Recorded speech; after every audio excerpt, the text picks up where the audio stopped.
Buenos días, jóvenes. Vamos a empezar hoy día la clase correspondiente a lo que es DNA, influjo de la información genética y transcripción. Estos capítulos que vamos a tratar en estas 3 semanas van a estar incluidas en el libro de Albers.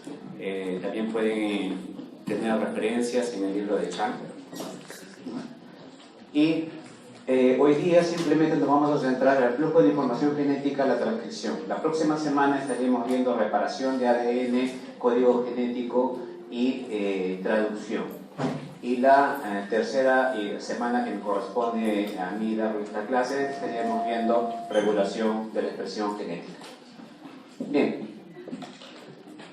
¿qué es lo que ustedes tienen como concepto sobre ADN? ¿Alguien me puede decir? Señorita, ¿cuál es el concepto que tienen sobre ADN? ¿Sí? ¿Nada? Concepto general. No importa si se equivoca. ¿Sí? ¿Sí? A ver, ¿qué me puede decir?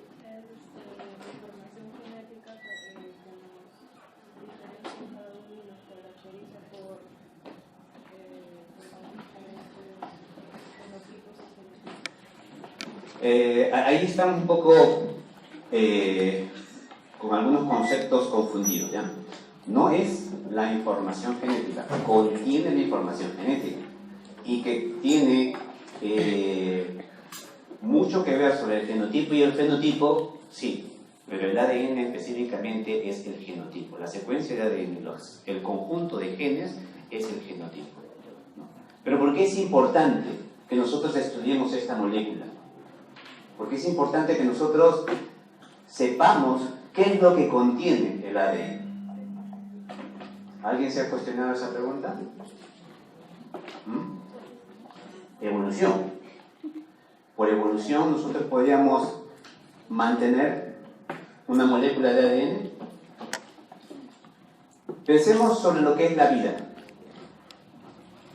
¿Por qué creen ustedes que la vida tiene tanto éxito? ¿Por qué? Cambia y expresa nuevos rasgos y esto le permite adaptarse al individuo a lo cual el ambiente se puede adaptar, pero también esas mutaciones pueden generar una mutación aberrante que podría desaparecer de la especie. Un conjunto de mutaciones a largo plazo se convierte en evolución. Claro, si es que adapta a la especie, si no, lo degenera y ya se convierte en mutación. Y si es aberrante, simplemente se pierde la vida.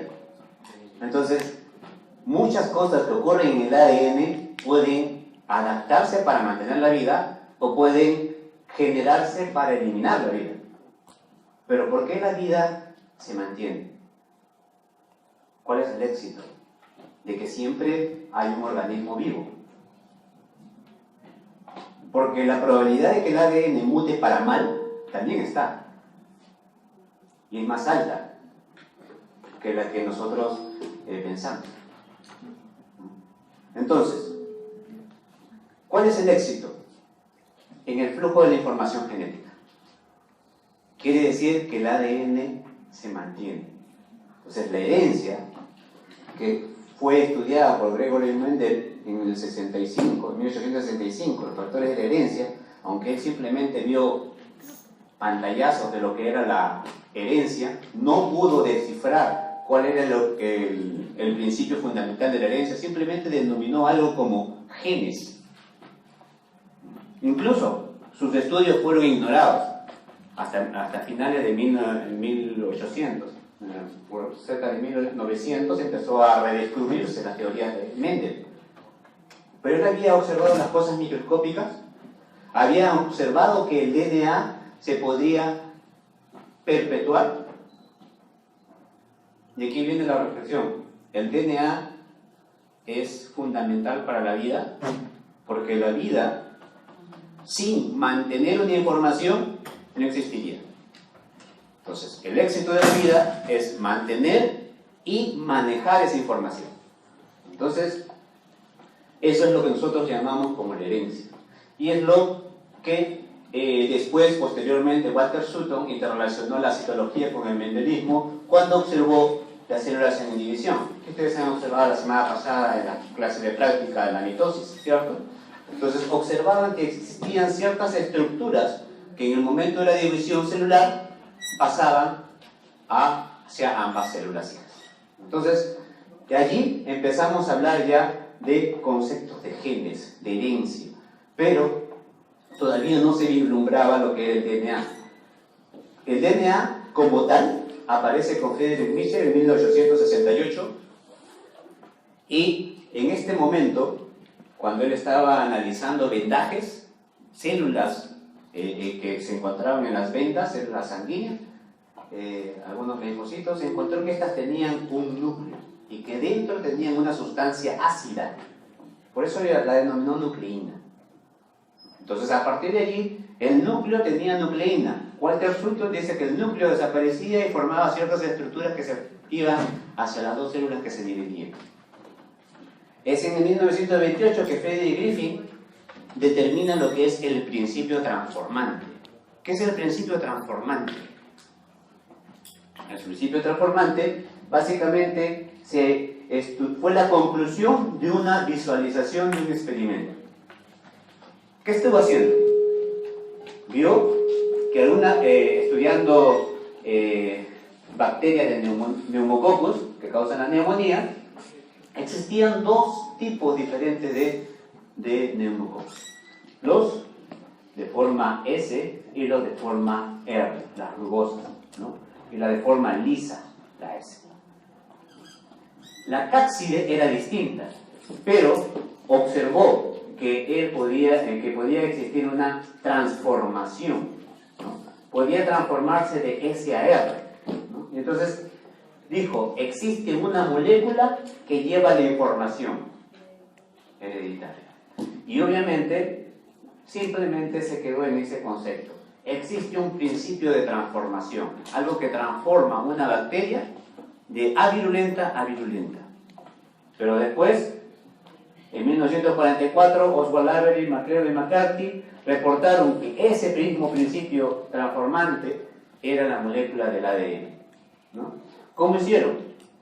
Las células que eran virulentas eran fraccionadas en un extracto libre de célula, hicieron un machacado a la bacteria, si se puede decir, la desligaron en todos sus componentes moleculares. ¿Cuáles son los componentes moleculares de una célula? Las moléculas importantes de una célula: RNA, proteínas, DNA, lípidos, carbohidratos.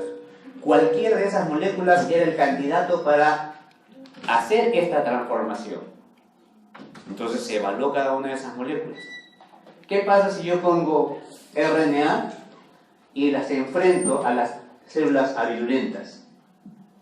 Si la molécula de RNA era la que causaba la transformación, R debía de transformarse a S, de avirulenta a virulenta. ¿Pero qué pasó?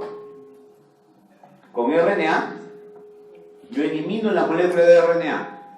¿Qué enzima me podría eliminar la RNA? Enzimas. ¿Se acuerdan de sus clases de la práctica de enzimología? Por ahí les habrán mencionado que muchos sustratos están relacionados a las enzimas, ¿no? Si es para RNA, yo colocaría una RNasa. La RNasa elimina el RNA y obviamente no tengo RNA. Y por lo tanto, no hay transformación. Para las proteínas, proteasas, ¿no? Para la DNA, DNasas. Lípidos, lipasas, y para carbohidratos, algunas hidrolasas. Entonces podríamos eliminar cada una de estas moléculas y ver su efecto. ¿Cuál fue el resultado? Que solo la molécula del DNA, la falta de la molécula del RNA, era la que eliminaba la transformación. No hay DNA, no hay transformación. Quiere decir entonces que el principio transformante era la molécula de DNA. Eso fue alrededor de 1944. Ya habían pasado más o menos unos 20 años desde que se había determinado una molécula importante para la herencia. Ya se conocía la molécula de ADN, ácidos ribonucleicos, ácidos desoxirribonucleicos. Pero a partir de esta fecha, de 1944, todo el mundo se interesó en la molécula del ADN. Y viene la edad de oro de la biología molecular porque todo el mundo empieza a estudiar sobre el ADN. ¿Cómo? Primero demostrar que es una molécula hereditaria. Martha Chase y Alfred Hersey marcaron con isótopos radiactivos. En esa época estaba de moda el marcaje con isótopos radiactivos, azufre 35 y fósforo 32, permitieron determinar que el DNA era la molécula que se insertaba en una infección viral y la proteína que formaba parte de la cápside viral no intervenía. Entonces, ¿qué quiere decir? La molécula importante no es la proteína, sino más bien es la molécula del ADN. Y obviamente es la que se mantiene aquí en la progenie. Seguimos entonces con todo lo que ocurrió en esa década, digamos década de oro, ¿no? Erwin Chargaff empezó a descifrar qué relación tenían los componentes del ADN. ¿Cuáles son los componentes del ADN? Adenina, guanina, citosina y timina, ¿no? Estos componentes debían de estar en alguna relación para poder determinar cuál es la estructura de la molécula del ADN. Las analizó en timos de ternera, en vasos de ternera, en levaduras y bacterias de tuberculosis. Y observó que existía una relación entre los nucleótidos de adenina y timina y de guanina y citosina. Ahí están lo que se denominan las bases de Erwin Chargaff, las reglas de Chargaff. Esta determinación, más el apoyo de Rosalind Franklin en 1950 con Maurice Wilkins, que pudieron hacer una excelente difracción de rayos X, ¿no? Observaron esta difracción de rayos X, en donde aquí el espaciamiento era de 3.4 Armstrong, decía de que la molécula del ADN era una estructura helicoidal. Ninguno de los dos pudo determinar cuál era la molécula específicamente del ADN. Francis Crick reunió toda la información. Francis Crick y James Watson, ambos. Los dos resolvieron cuál era la estructura tridimensional. Entonces, acomodaron la hélice que había descifrado Rosalind Franklin, bueno, con apoyo de Maurice Wilkins, que pasó a trabajar con Francis Crick y James Watson. Y, obviamente, si eran hélices, tenían que haber una complementariedad. ¿Complementariedad en qué? Entre las bases nitrogenadas. Y las ordenaron de esta manera, ¿no? Adenina con timina y guanina y citosina como bases, como escalas de una hebra, una doble hebra de ADN en escalera de caracteres. Esa fue la estructura del ADN, aquí la tenemos. Las hebras helicoidales que se observan, ¿no? 34 Armstrong. ¿Qué me quiere decir? Que existe una torsión de un lado hacia el otro, un giro completo, 34 Armstrong, donde pueden aceptarse 10.5 pares de base. Dependiendo de qué contiene esa molécula de ADN, esto puede incrementarse, puede ser 11, 12 o puede ser menos, ¿no? Dependiendo de la secuencia. ¿Por qué? Porque es distinto que se una adenina y timina con una guanina y citosina, ¿no? Y obviamente esas esa forma helicoidal también debería de correlacionarse con las bases nitrogenadas, pero en un sentido 3' a 5', de una hebra y la otra en forma antiparalela. De ahí viene que las hebras del ADN son antiparalelas. Una marcha en sentido 3' a 5' y la otra marcha en sentido inverso. Siempre hay una complementariedad del 3' con el 5'. ¿A qué se refiere el 3' o 5'? ¿A cuál? Al carbono. Al carbono específicamente del azúcar, ¿no? El carbono del azúcar en la posición 3' tiene un oxidrilo. El carbono del azúcar en la posición 5' tiene un grupo fosfato. Por eso es que se dice, la hebra va 3 oxidrilo, 5 fosfato. 3 oxidrilo, 5 fosfato. Antiparalelos. En la forma tridimensional se puede observar de que existe ciertos plegamientos en la molécula del ADN. Una denominada como estructura mayor o curvatura mayor y la otra curvatura menor. Obviamente porque está un poco más pequeño. Esto es importante en la forma de regulación y lo vamos a ver en la tercera clase que me corresponde. ¿Por qué es importante esta curvatura mayor? Deja mayor libertad para el reconocimiento de las bases nitrogenadas que están internas. Entonces, si está dejando mayor libertad, existe mayor probabilidad de que una proteína regulatoria ingrese a esta curvatura mayor. Entonces, ahí tenemos que es importante la estructura del ADN, determinar la estructura del ADN. Bueno, ya lo hemos dicho, son hebras antiparalelas, una doble hélice de DNA, un esqueleto azúcar-fosfato, aquí está el grupo fosfato, el extremo oxidrilo no se observa aquí, ¿no? Pero aquí está el esqueleto fosfato-azúcar y las bases nitrogenadas en la parte central de la molécula del ADN. Formando los enlaces, guanina, citosina, 3 puentes de hidrógeno y adenina, timina con 2 puentes de hidrógeno. Simplemente para refrescar la memoria sobre lo que es un nucleócido. Un nucleócido simplemente es una base nitrogenada y un azúcar, y un nucleótido es con la adición del grupo fosfato. Entonces, en la síntesis de nucleótidos, primero vamos a tener los nucleócidos y después simplemente se van a fosforilar. Entonces, las bases nitrogenadas se unen a un azúcar por enlace beta-glucosídico y la adición del grupo fosfato convierte a un nucleócido en un nucleótido. Los nucleótidos se encuentran en el citoplasma, en el núcleo, en gran cantidad, pero también están en diferentes formas. Pueden estar como nucleócidos sin grupo fosfato, pueden estar como nucleótidos con grupo fosfato, pueden estar como dinucleótidos como trinucleótidos. Pueden ser desoxirribósicos, redoxirribósidos, en el caso del ADN, o pueden ser ribósicos, como en el caso del ARN, dependiendo del azúcar. Aquí observan la posición 3' del oxidrilo, es importante para la nomenclatura del ADN, y la posición 5' del azúcar, en el caso del ADN. En el caso del ARN hay un oxidrilo en la posición 2 que lo diferencia de los desoxirribósicos. Les menciono esta característica porque siempre existen en el citoplasma, en el núcleo, en la célula, una gran variedad de nucleótidos.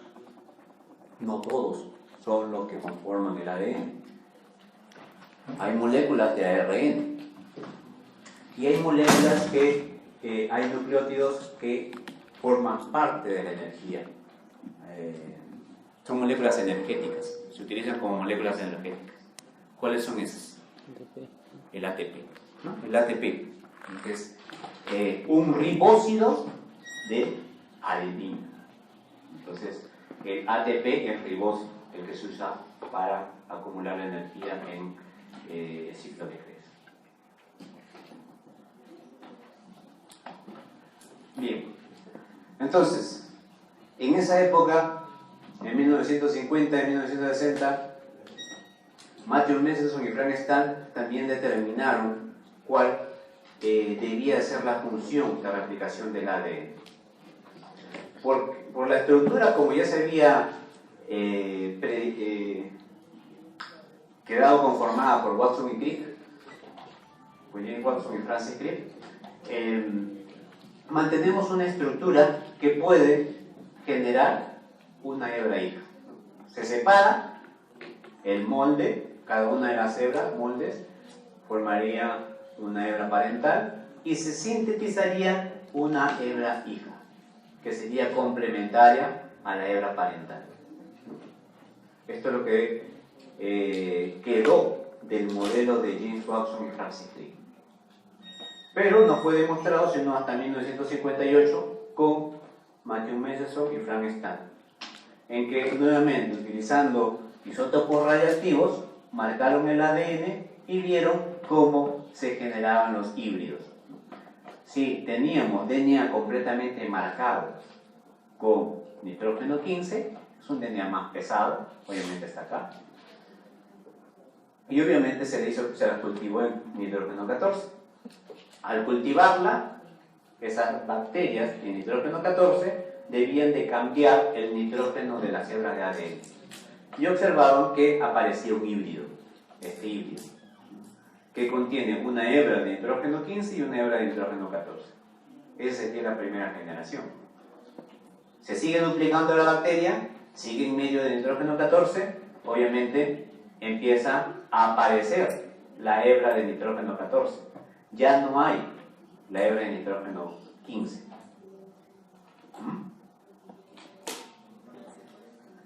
Claro, en las generaciones, ¿no? Su compañera dice la filial 3, obviamente la generación 3, ¿no? Que tendríamos la aparición de la hebra de DNA con nitrógeno 14. En la generación 1, la generación 0, 15, la generación 1 sería solamente nitrógeno 14 y 15, que es el híbrido, y la siguiente generación me parece sería la del nitrógeno 14. Y si seguimos cultivando las bacterias, en las siguientes generaciones incrementaría la cantidad de nitrógeno 14. Y el híbrido siempre se mantendría, pero en pequeña cantidad. Entonces, eso demostró de que la duplicación del ADN es semiconservativa. En esa época existían diversas teorías. Algunos decían de que era totalmente conservativa, pero si era conservativa, entonces esta hebra debía de mantenerse acá. No se mantenía. ¿Okay?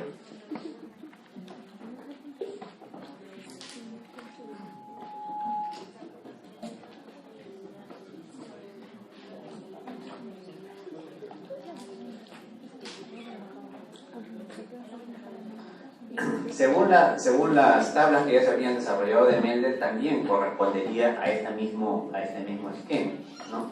Pero debía de demostrarse, ¿no? Y con este ensayo se demuestra. Entonces, este mismo ensayo está en relación a las leyes de Mendel. Y volvemos al punto crítico. El DNA, entonces, es toda la información, mantiene toda la información de un organismo vivo, en donde, en una secuencia nucleotídica. Pero esa secuencia nucleotídica tiene que transmitirse de padres a hijos para mantenerse, y también para perpetuar la especie, para asegurar la vida, se mantiene. Pero esa información tiene que ser manejada durante la vida, entonces tiene que ser procesada. ¿Cómo se procesa? Mediante otra molécula. No se procesa la misma molécula, o sea, parece que existe una especie de preservación del ADN. No prefiere arriesgarse a la molécula del ADN, sino prefiere utilizar otra molécula alterna, el ARN, el RNA. Entonces, la información que se mantiene para las generaciones posteriores se transcribe en molécula de RNA para el uso de la información en el momento de la vida de la célula. Entonces se transcriben moléculas de RNA que también son secuencias nucleotídicas, pero ya no son de ADN, no son desoxirribósidos, sino son ribósicos. Y luego se traduce a una proteína, que es la que tiene la función, lo que hablaba su compañera del fenotipo. Entonces, cuando hablamos del fenotipo, estamos hablando de las características de las proteínas. Y cuando hablamos del genotipo, estamos hablando de las características del ADN, los genes. Para preservar la vida, duplicación o replicación, En algunos casos existe un sentido invertido porque el RNA también puede ser una molécula informativa y se mantiene en la molécula, en los retrovirus como molécula genética, y obviamente se tiene que transformar al DNA en el momento de la infección, y es lo que nosotros llamamos la transcripción reversa. ¿Qué tenemos en esa secuencia de ADN?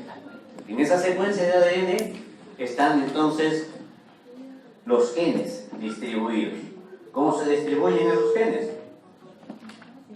Aquí vemos un ejemplo de, este es la secuencia genética del gen de mioglobina, conformado por 3 péptidos, gen A, gen B, gen C. Entonces, mantenemos que existen regiones codantes y regiones que no son codantes. Lo amarillo es lo codante, los exones y los intrones. Entonces, la estructura de un gen no es completa en el caso de los eucariotes. En el caso de los procariotes sí, podemos tener un gen desde el inicio al fin, y este sería solamente un gen. Pero aquí no, aquí están partidos, están fraccionados. Hay regiones que sirven de regulación, regiones que sirven de que en algún momento de la evolución habrán servido, pero que ya no son necesarios. El DNA, para mantenerse dentro de un organismo, está altamente comprimido. En los virus, nosotros tenemos que el DNA es prácticamente un filamento. En los retrovirus, este es virus del mosaico del tabaco, es una molécula de RNA que tiene aproximadamente 2 micrómetros de longitud, 6.400 pares de bases. Aquí empezamos a ver ya el término de KB, que es la longitud. Pares de bases en el caso de cuántas parejas de ADN se han formado. Perdón, paredes de nucleótidos forman el ADN. 6.4 kilobases. Para otros fagos, este fago FD, que sí es una hebra de DNA, tiene 6.000 pares de bases, o 6 kilobases. El bacteriófago T4 ya tiene una estructura, no forma un filamento, sino ya está un poco más enrollada, es más grande, como el adenovirus también es más grande, no es un simple filamento, ya forma estructuras con proteínas y tiene una longitud de 35 kilobases, o de 170 kilobases en el caso del bacteriófago T4. Entonces, a medida que el DNA es más largo, tiene más información, pero necesita mayor protección. Entonces ya empezamos a ver distintas estructuras de condensación para poder mantenerse también dentro de la célula. Mantener 11 micrómetros en un diámetro de 0.07 micrómetros es muy complicado. No puede ser una simple hebra. Entonces esa hebra tiene que estar como un ovillo, como la lana que la ovillamos, ¿no? Para tenerla en menor volumen. E. coli, la forma ya es cilíndrica, y también aquí tenemos un DNA mucho más largo, 4.2 por 10 a la 3 kilobases. Estamos hablando ya de 4 millones de pares de bases en un espacio de 1.7 por 0.65 micrómetros.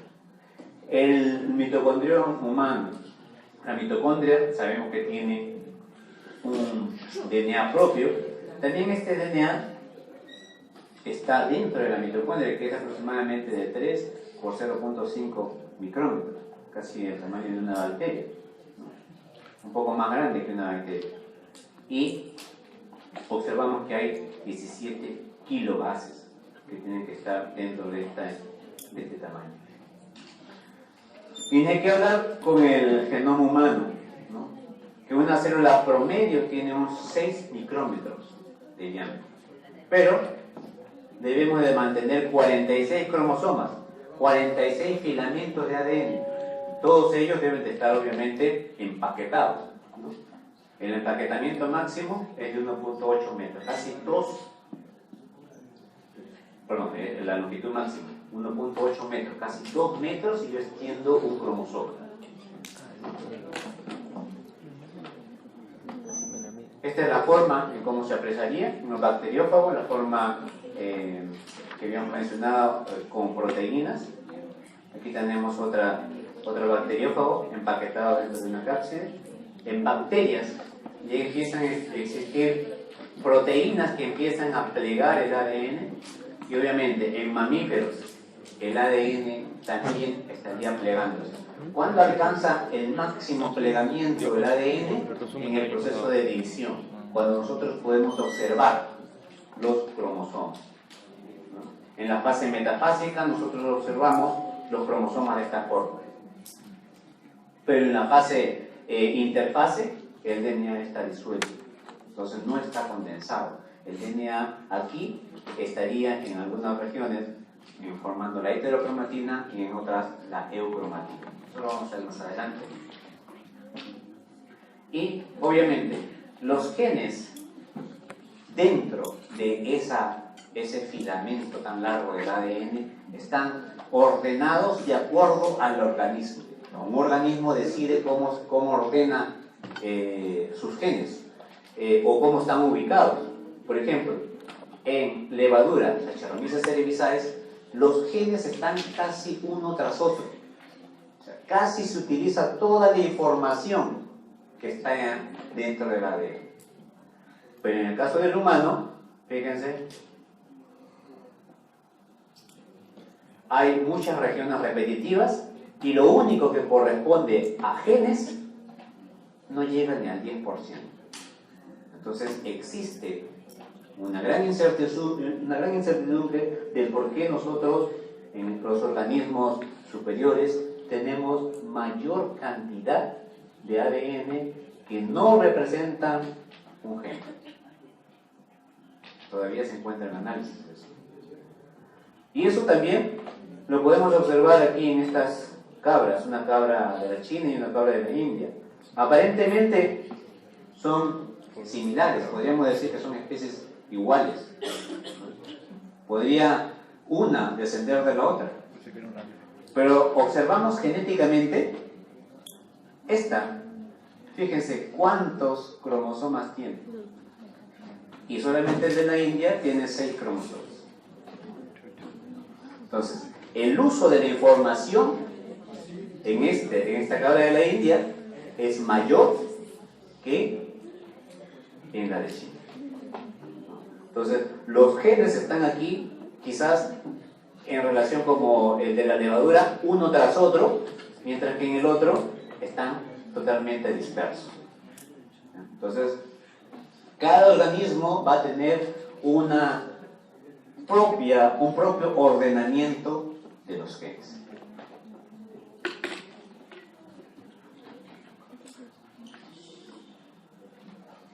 Si observamos simplemente el cromosoma 22 humano, que fue desarrollado en el 2001, el primer borrador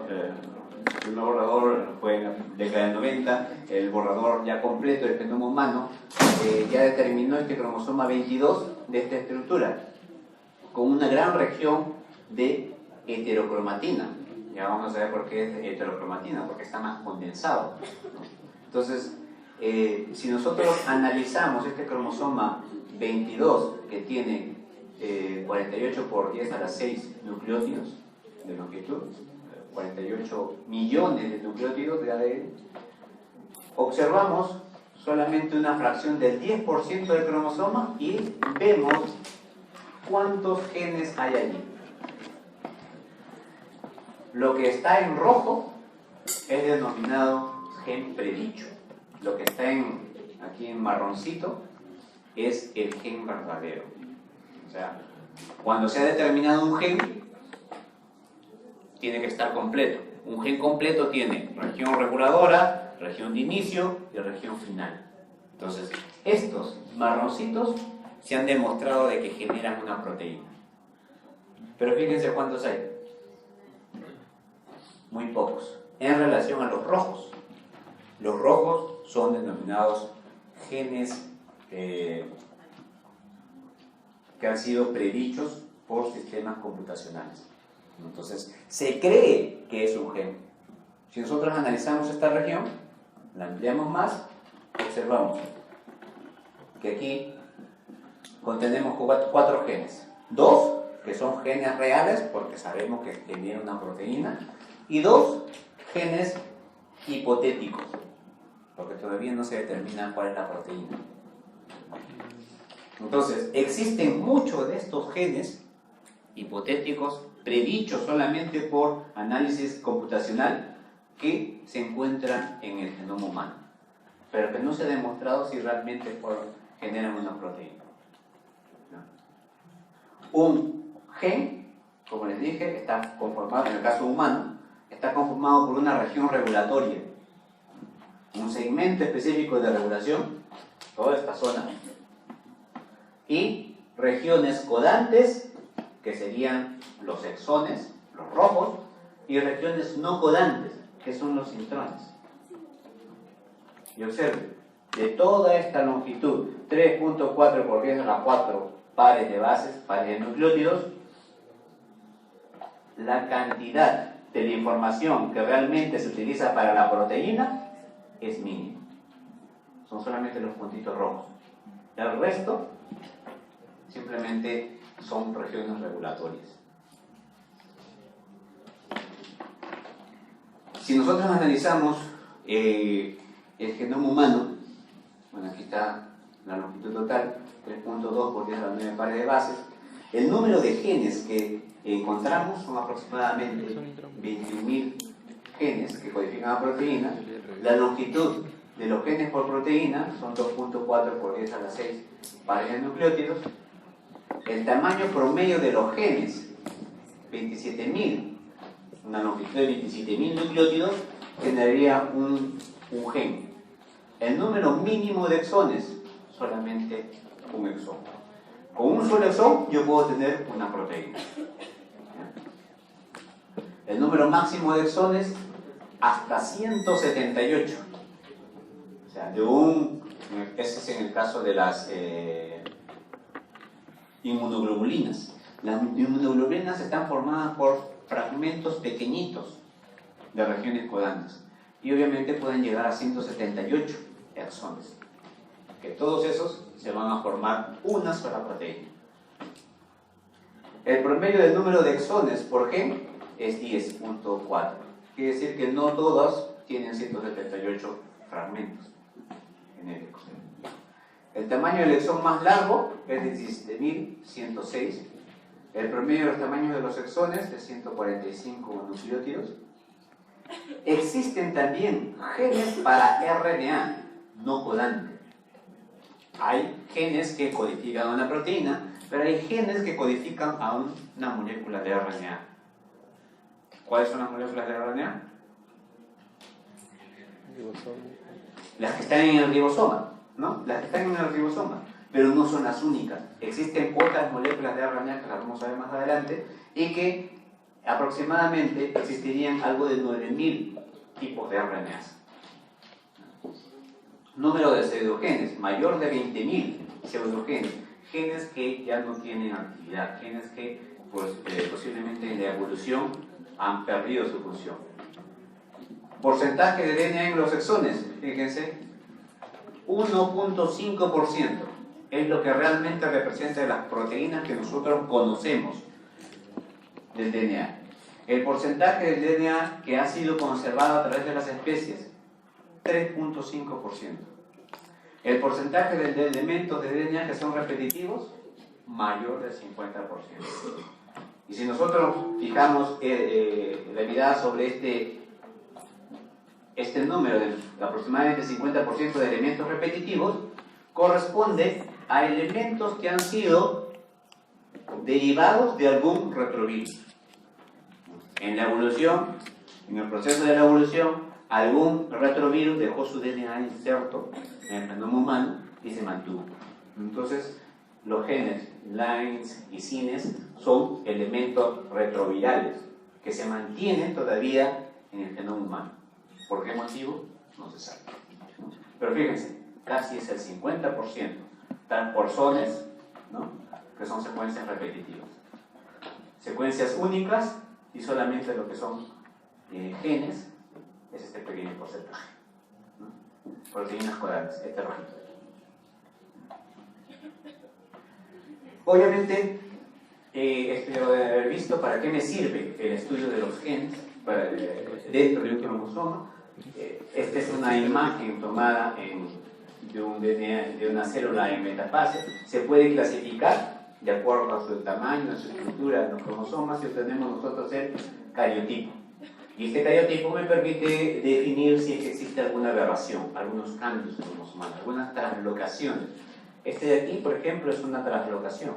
El cromosoma 6 y el cromosoma 4, que están compartiendo, en este caso de translocación, en el individuo de abajo. Acá tenemos un individuo normal y aquí tenemos un individuo que ha tenido una mutación de translocación de cromosoma. Se han combinado el cromosoma 6 y el cromosoma 4. ¿Puede darse esos casos? Sí, se dan esos casos. Son problemas en la división del ADN. Bien. Entonces, el ADN pasa por distintos procesos a través del ciclo de la vida de una célula, ¿no? La vemos en forma lineal, en forma descondensada, en forma de cromatina, y la observamos en forma de cromosomas solo en la fase de la mitosis, en la fase de metafase. ¿Qué es importante para una molécula del ADN?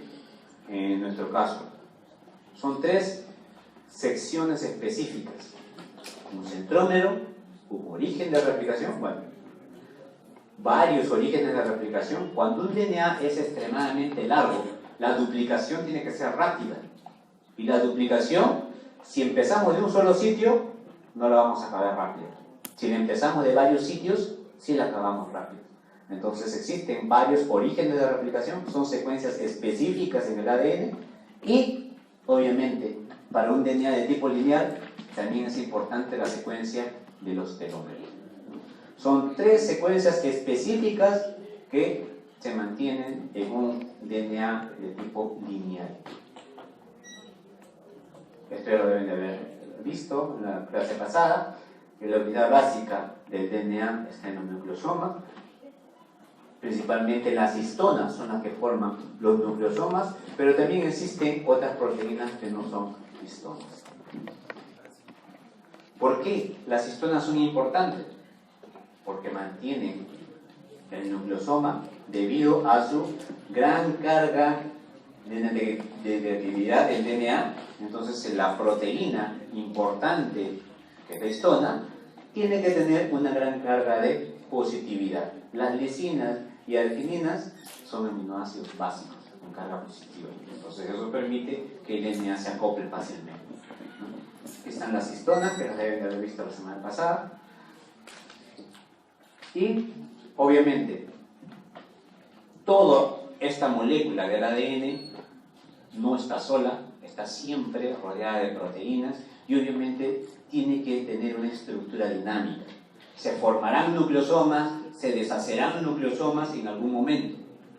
Cuando el DNA quiere expresar esa región, los nucleosomas tienen que ser liberados para que entre una polimerasa y sintetice un RNA mensajero y se produzca un gen. Entonces, el nucleosoma tiene que estar en constante dinámica. Se forma y se disgrega. Obviamente ahí tenemos un rol importante de la histona H1 para poder compactar la masa. Un DNA que está muy compactado por nucleosomas, ¿qué quiere decir? Que es un DNA que está silenciado. Entonces es lo que nosotros denominamos como la heterocromatina, ¿no? Está compactado, no se puede obtener la información de allí. Un DNA que está descompactado, es la eucromatina, entonces nosotros podemos mantener la información de ese DNA. Sí, el compactamiento no solamente es importante la histona H1, sino también las colas de las demás histonas, que forman el core de histonas o el núcleo central del nucleosoma, que permiten el compactamiento mayor del DNA. La regulación de la estructura de cromatina, nosotros la vemos en esta forma. Heredamos. ¿Es posible que se herede la estructura de la cromatina? Si el DNA se tiene que abrir para duplicarse. Se abre la doble hebra de ADN. Quiere decir que se libera de todas las proteínas, se libera de todos los nucleosomas. ¿Cómo es que nosotros recordamos, o cómo la célula recuerda, que esa estructura, un gen específico, no debía de expresarse, que debía de estar superenrollado, que debía de estar inactivo?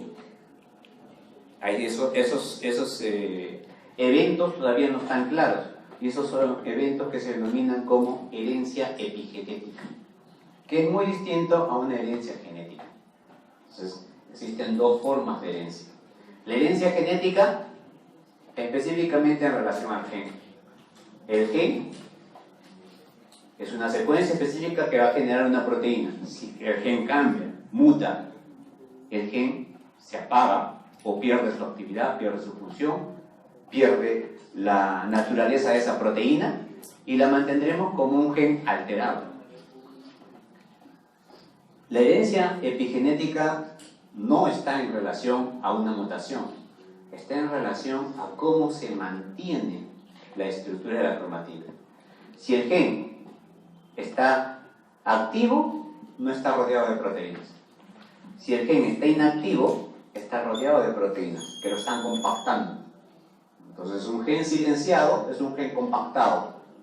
Pero, en el momento de la duplicación, como les he dicho, se libera.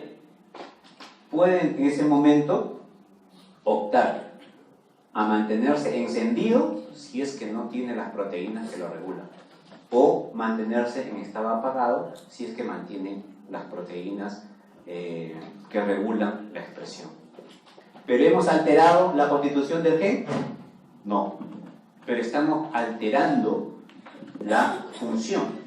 Lo estamos encendiendo y lo estamos apagando de acuerdo a la estructura de la cromatina. En este otro caso, de herencia genética, simplemente alteramos el gen y alteramos su función. ¿No? La heterocromatina, que hemos dicho que es el DNA compactado, el DNA que no se expresa, está muy extendida en los telómeros, y estos, por acúmulo de las proteínas, puede avanzar sobre los telómeros. Entonces, una región de heterocromatina deberá de tener una barrera específica para no seguir avanzando y silenciando más genes. Pero en algunos casos puede causar el efecto de posición. Los genes que están muy cerca a la heterocromatina, si ocurre algún cambio de translocación, como en este caso, una inversión, esos genes pueden ser silenciados. Aquí vemos este caso de la drosófila. Este gen, en posición normal, produce una pigmentación roja en los ojos de la drosófila. ¿Por qué? Porque la barrera de la heterocromatina impide que salte y apague el gen de la coloración roja de los ojos. ¿Qué ocurre? Si hay una inversión, una translocación, un cambio de esta región, la barrera de la cromatina no está aquí, sino está más acá. ¿Qué hizo eso? Incluyó el gen de la mutación y obviamente la heterocromatina puede seguir avanzando. Si la heterocromatina coge un gen, lo silencia. Si lo silencia, obviamente no hay producción de la proteína, no hay producción del pigmento rojo. Por eso se observan algunas drosófilas con manchas blancas.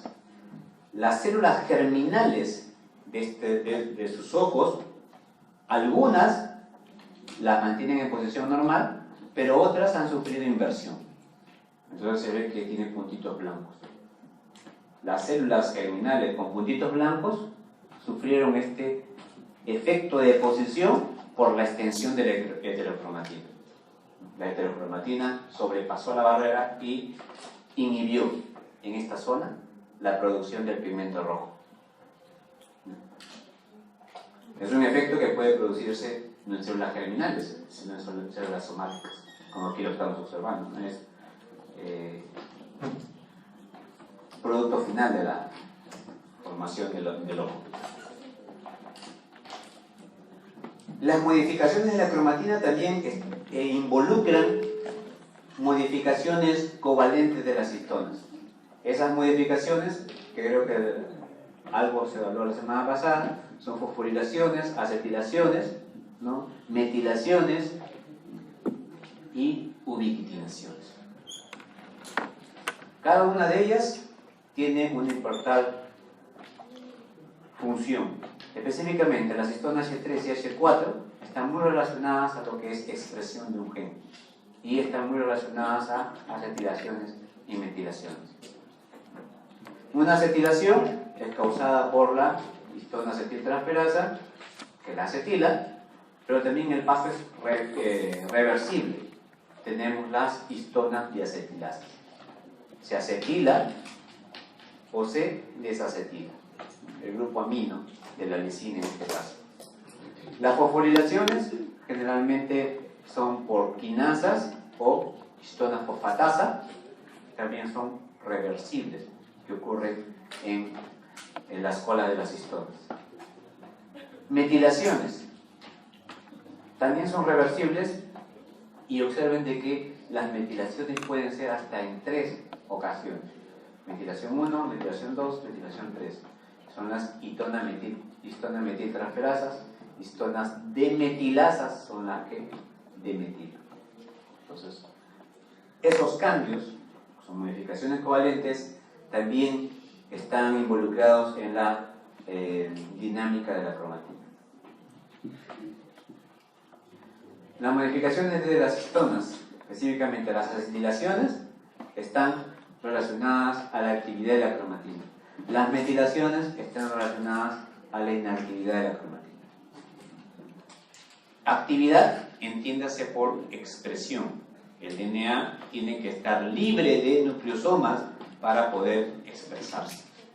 Entonces, los grupos acetatos en una proteína, sobre todo la lisina, hace que pierda la carga positiva y por lo tanto la histona se separa del DNA. Grupos de metionina en las lisinas, histona H3, histona H4, por el contrario, hacen que la carga se acumule. Entonces se hace más fuertemente positivo y el DNA se mantiene unido al nucleosoma. Y por lo tanto, la cromatina está inactiva. Los genes están silenciados porque no ingresa ninguna proteína a desdoblar el DNA y manejar la información genética. Todavía hay distintos análisis que se están realizando en relación a qué función tienen las metilaciones en los sitios específicos de las histonas. Por ejemplo, una metilación en la posición de la lisina 4 de la histona H3 está relacionada a activación. Metilaciones y acetilaciones en la lisina 9 pueden tener diferente función. La acetilación en unos casos es activación y metilación para la condensación de la cromatina. Si se condensa la cromatina, tendríamos un DNA compactado, una inhibición de la expresión. Entonces aquí podemos estar jugando con dos, activación o represión. Fosforilación en la serina 10, activación. Acetilación en la lisina 14, previene más bien la metilación de la lisina 9, entonces son efectos cooperativos que también se observan. Podríamos entonces hablar de un código de las histonas que me permite o generar una expresión o inhibir una expresión. Entonces habría que descifrar muy bien este código para poder regular la expresión de un gen. Pero no solamente son las colas de las histonas las que están involucradas en los cambios, sino también de que existen variantes de histonas que cumplen alguna función. Para el caso de la histona H3, existe la histona H3.3. Su función principal es la activación transcripcional. Entonces, un gen que normalmente se requiere que se exprese, que tenga una alta tasa de expresión, no tendrá histona H3, sino tendrá más bien la histona H3.3. Porque eso permite que el nucleosoma se salga rápidamente. El CENPA, que también se asemeja a la histona H3, se encontrará en el centrómero. Entonces, en la región de los centrómeros no encontraríamos la H3, sino más bien encontraríamos CENPA. Para la histona H2, la histona H2AX está relacionada a la reparación del ADN. Y lo vamos a ver la próxima semana por qué el DNA se tiene que reparar y cómo se repara. La histona H2AZ también está relacionada a la expresión de genes o a la segregación del cromosoma.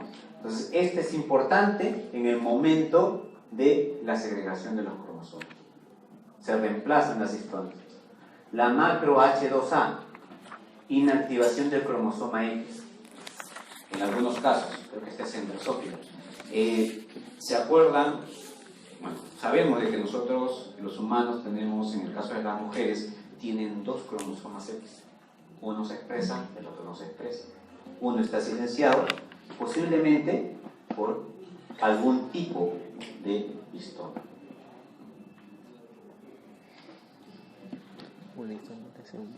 ¿Alguna pregunta hasta aquí? ¿No?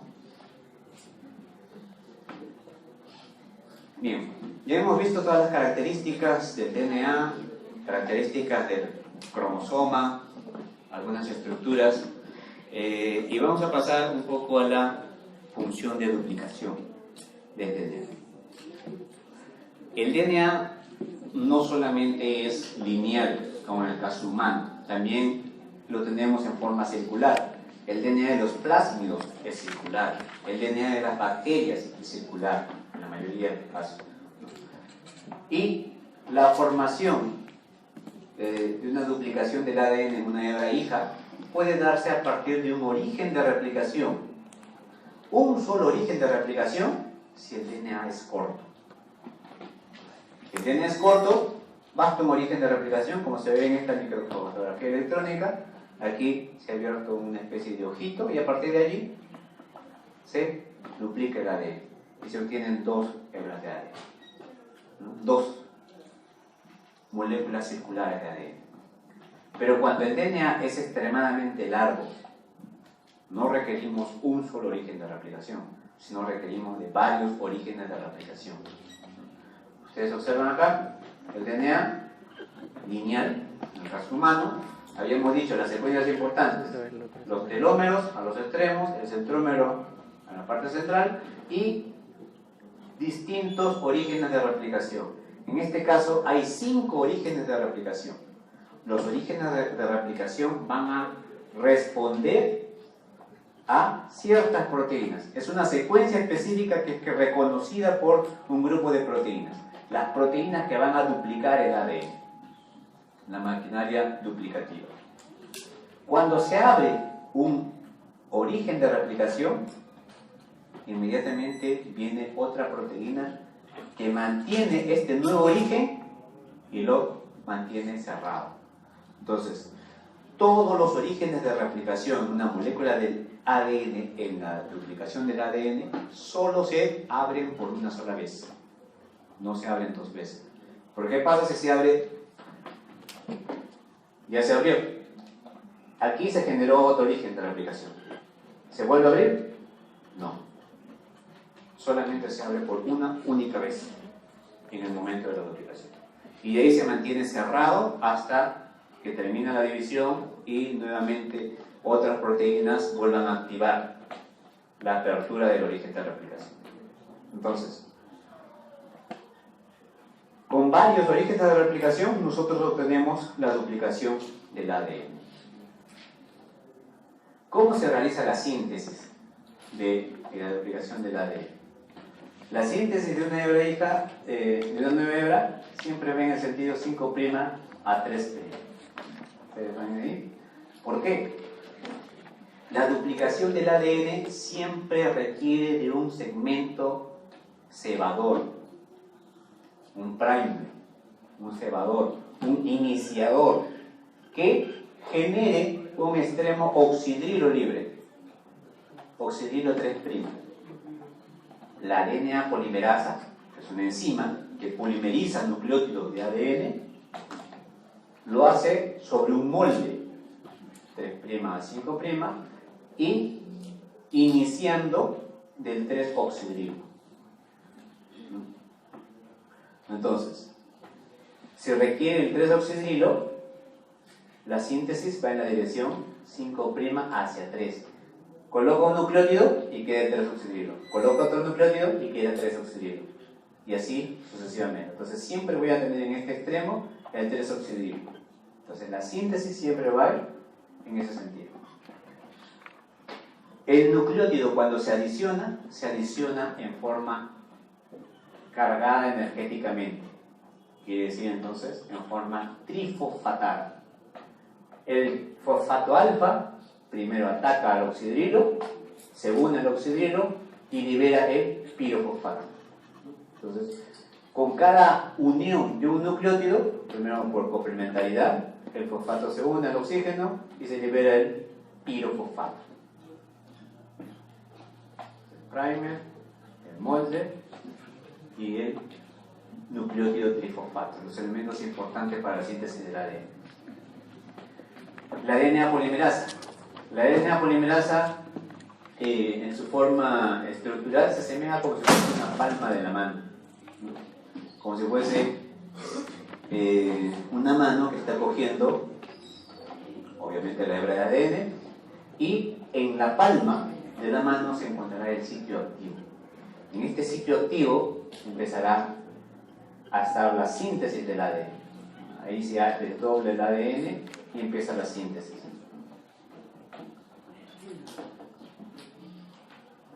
¿Qué es importante esta polimerasa? Solo acepta nucleótidos trifosfatos. No puede aceptar nucleótidos monofosfatos, porque no tienen energía y no pueden unirse. Entonces, muy importante en la palma de la mano, en la bolsa enzimática, es que estén los residuos de aminoácidos, los aspartatos. Estos aspartatos que tienen carga negativa interaccionan con los grupos fosfato mediante iones metálicos. Es importante que para la síntesis de ADN siempre haya magnesio. O sea, el magnesio es importante para la síntesis del ADN. ¿Por qué? Porque estabiliza el grupo fosfato con la carga negativa del aspartato. Magnesio iónico divalente. También, si estamos hablando de una DNA polimerasa, esta debe de discriminar. Habíamos dicho de que existen diferentes tipos de nucleótidos. Nucleótidos desoxirribósicos y nucleótidos ribósicos. Entonces, la DNA polimerasa debe de discriminar un desoxinucleótido de un ribósico.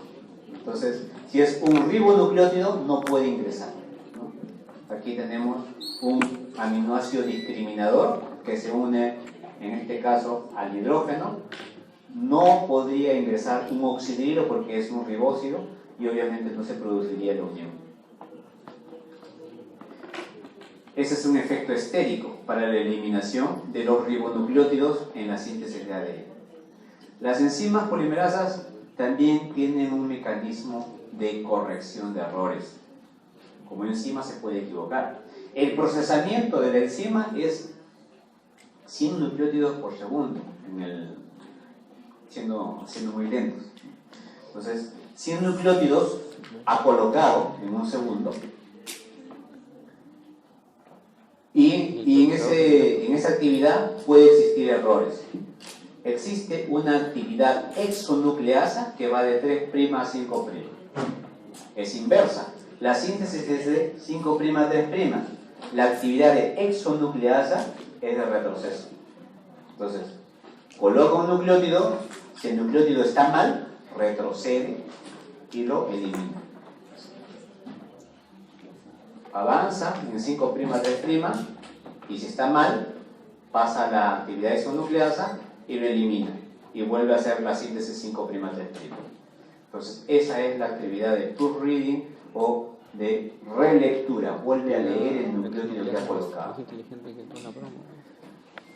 Bueno, aquí estos valores están en... no tienen aquí el potencial. Pero la polimerización, que es de 5' a 3', comete un error cada 10 a la 5 pares de base. El efecto de 3' a 5', proofreading, comete un error de 10 a la 2. Sin proofreading mantendremos un error mayor. Con proofreading hay menos error. Combinando todos los errores es 1 en cada 10 a la 9 pares de base. Combinación de todas estas actividades. Aquí también tenemos una actividad que es de error de mismatch o de reparación. Eso lo vamos a ver también en la reparación de ADN. Combinando todas estas actividades, 5 y 4, 10 a la 9. Un error por cada 10 a la 9 nucleótidos que ha colocado. ¿Cuántos son los nucleótidos que tenemos en un genoma? 3 por 10 a la 9. Entonces, si combinamos todo esto, tendríamos menos de 0.3 errores en un genoma, con todos, una enzima completa. ¿Cómo se realiza la duplicación del ADN? Tenemos la polimerasa. Obviamente necesitamos 2 polimerasas para el caso de una hebra de ADN, una que sintetiza la hebra continua y la otra la hebra discontinua. Leading strand es la hebra continua, lagging strand es la hebra discontinua. Habíamos dicho de que es importante que se necesita un primer de RNA, un cebador, un oxidrilo que inicie la síntesis. Este RNA solamente será uno para la hebra continua y para la hebra discontinua necesitaré varios. Y allí es donde se forman los denominados fragmentos de Okazaki, siempre sobre la hebra retardada, la hebra que va lenta.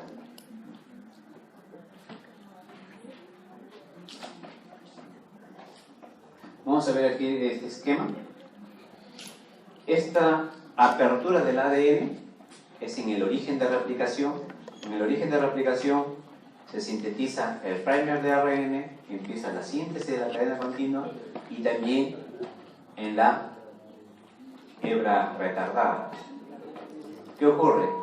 Se sigue abriendo la horquilla de replicación, avanza la cadena continua y la discontinua no puede seguir avanzando, se ha abierto esta zona. En el anterior estamos aquí. Esta zona falta sintetizar. Entonces ya avanzó, se abrió, se tuvo que sintetizar otro RNA para poder sintetizar el DNA y completar esta región. Estamos de nuevo generando otra zona vacía. Cada vez que avanzamos, generamos una nueva zona vacía. Solo la continua avanza y la otra tiene que generar otro primer de RNA para poder continuar. Entonces aquí ya hay 3 eventos de apertura de la horquilla, o 3 avances, ¿no? Y obviamente se sintetiza de manera fraccionada con los fragmentos de Okazaki. ¿Qué hebra entonces tiene más RNA? La hebra retardada. ¿Qué enzimas se encuentran en esta horquilla de replicación?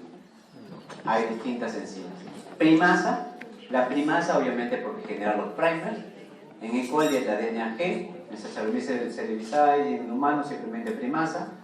las helicasas que rompen la hélice del DNA, el puente de hidrógeno, las small binding proteínas de simple cadena, proteínas que se unen a esta zona de aquí para mantener la hebra de ADN en simple cadena.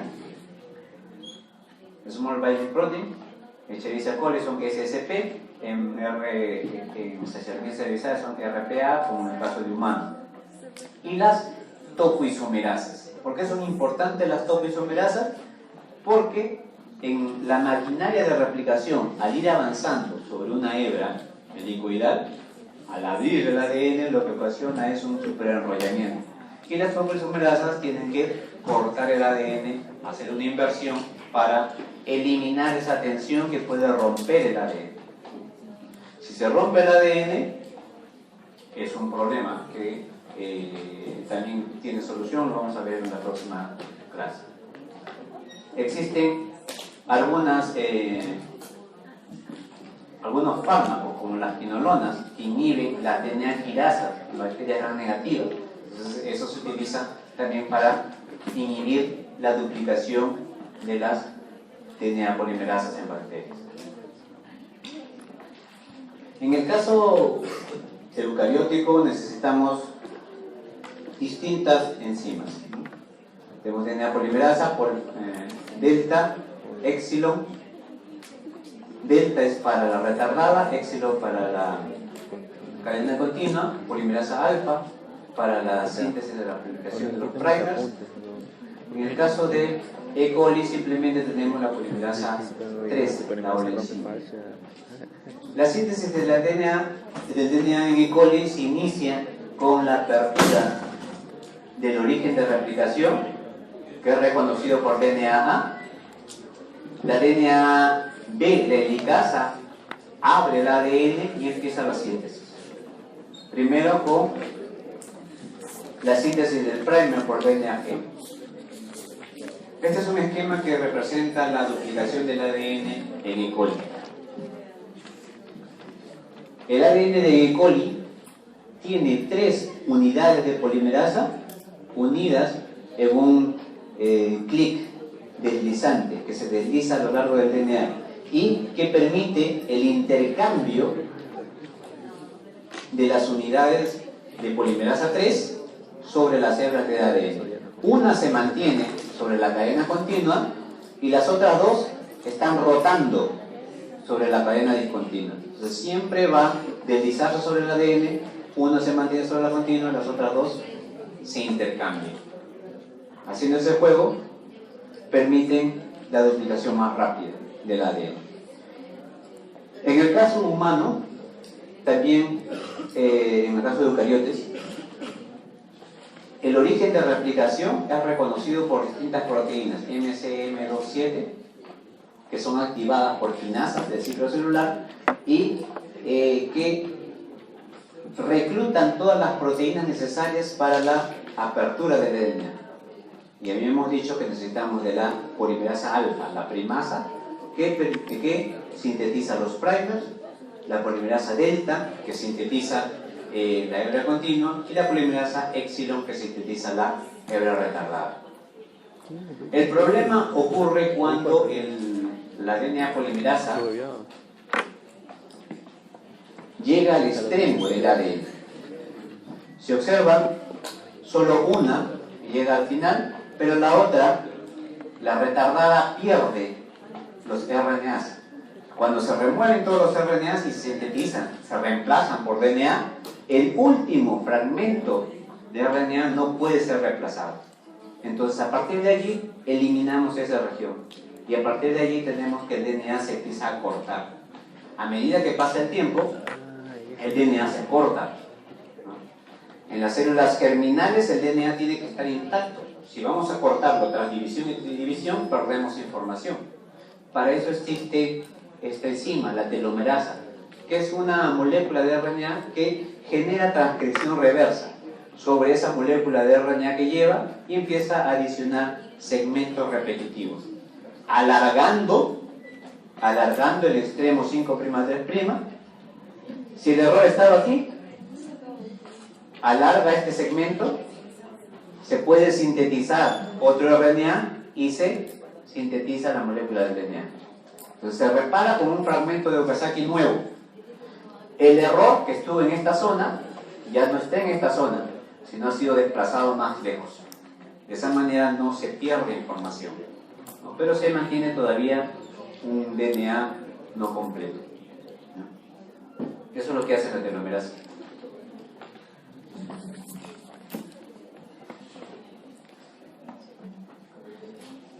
El caso del DNA-RNA, ¿qué tenemos aquí? El DNA sabemos que se repara, se replica, hace recombinación genética para mantener la información, pero para procesar la información tiene que transcribirse a RNA.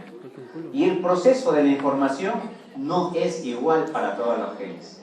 Algunos genes pueden tener una activación más eficiente de la transcripción y otros no.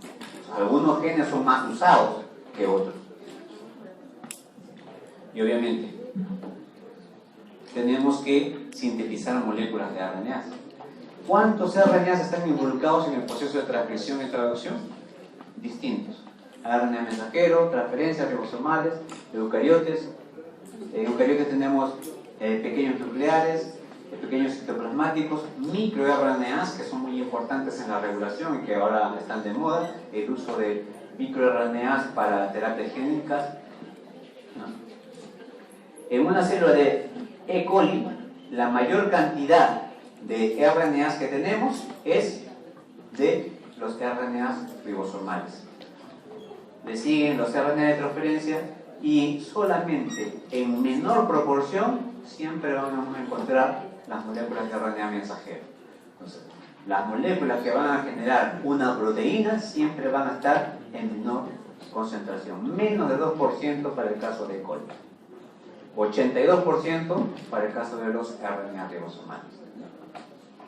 Los RNA mensajeros se diferencian en el caso de procariotes y eucariotes. En el caso de procariotes hay una región codante específica y en el caso de eucariotes ya hemos visto de que el gen está fraccionado. Existen más unidades regulatorias y el fraccionamiento se encuentra básicamente en la producción de intrones y exones.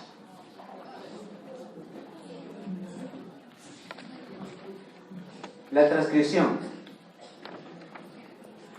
es cómo se va a procesar la información guardada en el ADN. Nosotros tenemos una hebra de ADN y tenemos que generar un transcripto de RNA. Esta hebra de ADN, obviamente, no son las dos las que se expresan al mismo tiempo. Solo una de ellas va a mantener la información codante, que es la hebra no molde, y la otra será la hebra antisentido. No lleva la información codante, pero es la que va a generar el molde. Si este es el molde, sobre este molde empezaré a colocar los nucleótidos. Si es timina, adenina. Si es adenina, uracilo. Citosina, guanina, citosina, guanina, citosina, citosina, guanina.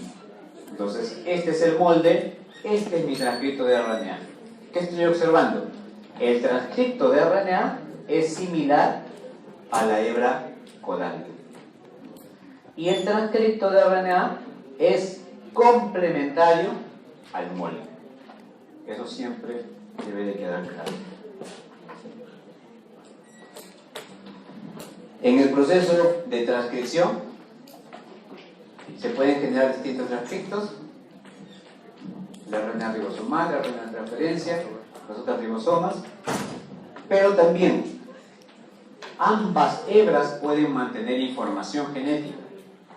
Entonces, habrán algunos genes que se transcriben sobre una hebra y hay otros genes que se transcriben sobre la otra hebra. Esto ocurre en los organismos superiores para utilizar mayormente la información contenida en el ADN.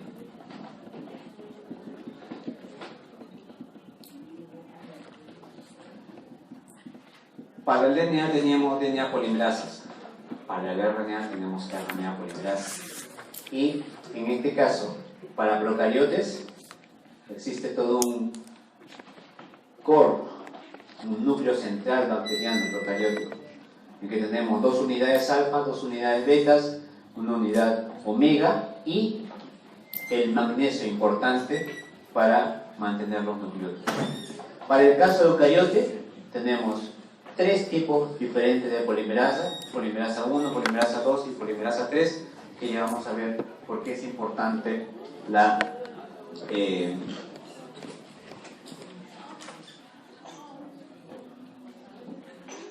que hayan 3 tipos de polimerasa. Vamos a quedarnos aquí.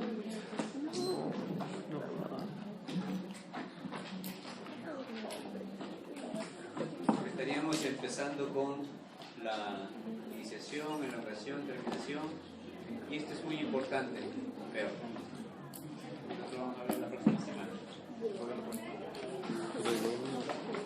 Lo mismo digo. La recombinación homóloga. La recombinación homóloga, la mierda.